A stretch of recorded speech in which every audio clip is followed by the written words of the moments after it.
it's very interesting, Mark, how Grimshaw's had developed a reputation for dealing with big railway stations over quite a long time now, which perhaps started at Waterloo with the Eurostar terminal 30-something years ago. And it seems to me that at each stage you're learning something about the social, economic, and contextual impact of what you do in it. Is Sean here? Is Sean here? Because yeah. Okay, fine. Is there a microphone? Yeah. So I think I'd like to ask. I think it came across in Sean's presentation as well, and I think in the other two, how the whole idea of a smart city involves integration of a series of different things, and I like Sean's definition of master planning. So perhaps we could react to that. Sure. Yeah.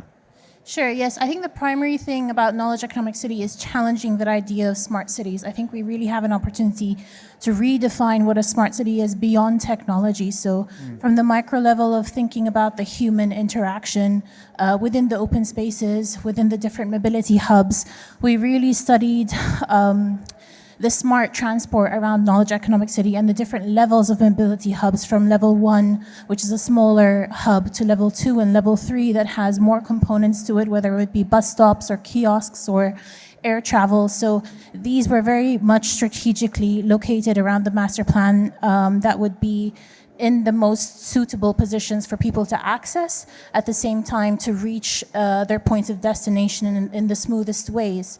So in that way, it was a public transportation, but it's also thinking about it on the micro level in terms of how people move across the space, how they use it, and their natural sort of human behavior based on the culture. And at the same time, we thought of the design of the architecture as well, because that familiarity, it's contemporary, it's modern, but it has that historical reference to it. So when people move through the city, they feel like it's responding to them. So it's very much that user experience. When you move through the city, you feel like, oh wow, this is really responding to me. It's helping me in ways I didn't think a city could. So in that way, it becomes a smart city because it's responding to the user's needs. Yeah, I think that's interesting. It becomes interactive. And one of the things I liked about your project is that it's a series of really quite small interventions on the scale of Istanbul as a very large city, but it gives a very different perspective on Istanbul. And as you said, in these little, each habitation could have a different character, a coffee bar, a bookshop, or whatever. And I think that again is about an interpretation, a responsive interpretation, because I guess what function you put in any location depends on what the demand is, what the local demand would be for it. Actually, you're right. We foresee a 16-kilometer path, and each part of this path is really specific because Istanbul is located on 7 hills.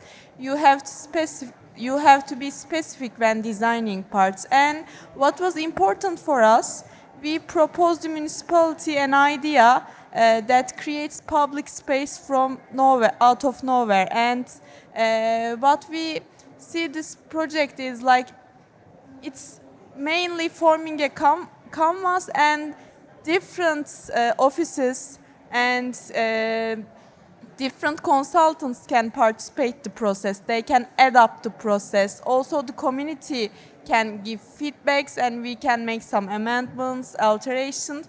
I think,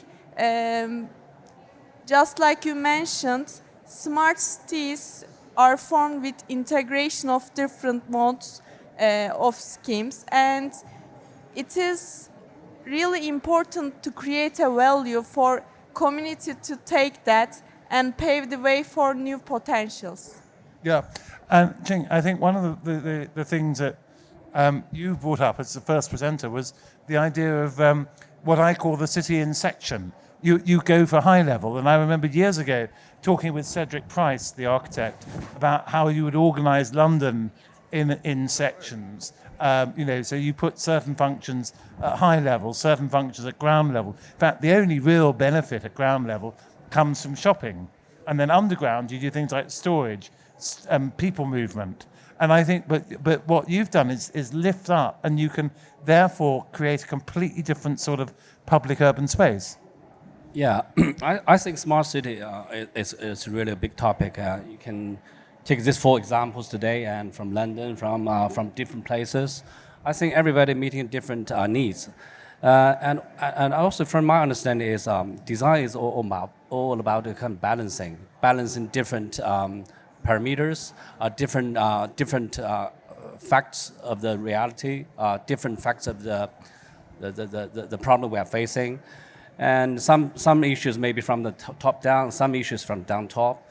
So I think China market is totally different, and this is a new area. You know that it's a settler city, and what we are meeting is not similar issue as you met, because in Waterloo it's a city center of London, which you have a very mature texture.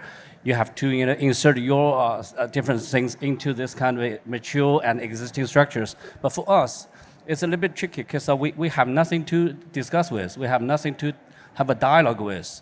So we have to create a kind of topic to have, to bring the attraction from the people first.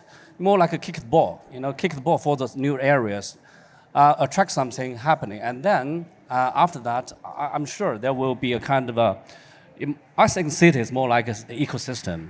The more elements you have, the more safety and more healthy the system will be. So I think this cities, if you have the very good start, they will have a kind of, like a nature way to evaluation and also to green up. So sometimes architect cannot control. You can only do a little bit things, just try to keep a kind of right direction.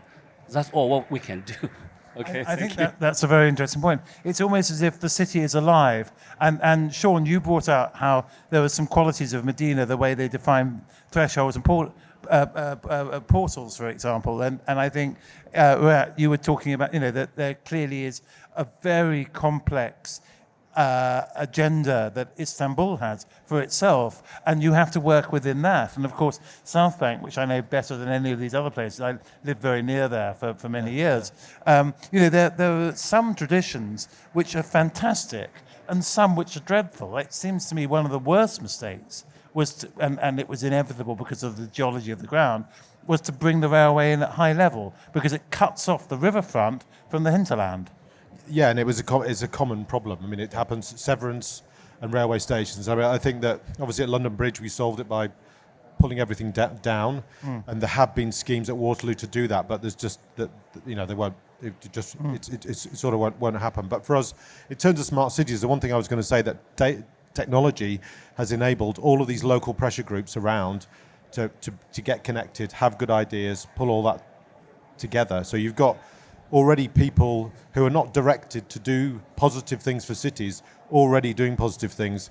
So the work we have to do is provide a framework so that those can fit in there and be connected, and the dots can be joined. So not a lot of it is just you having to have the thoughts and directing people. A lot of it is providing the frame for pretty active, connected people. And I think that's kind of at that level where smart cities, we could talk about technology and active transport and all those things, but actually people being caring about their cities, their neighborhoods, urban farming, whatever it might be, you've got to allow those people to enrich their local area, and that's kind of what we're trying to do. And it's using the inherent human resource and physical resource of the city to make it smarter, to capitalize on the potential it has for smartness. And I think that's a really good note to finish on, because I'm afraid we don't have much more time for discussion, but we could go on, and I hope we will in some other format. But thank you very much to each of you. I should now present your trophies, because as I've said to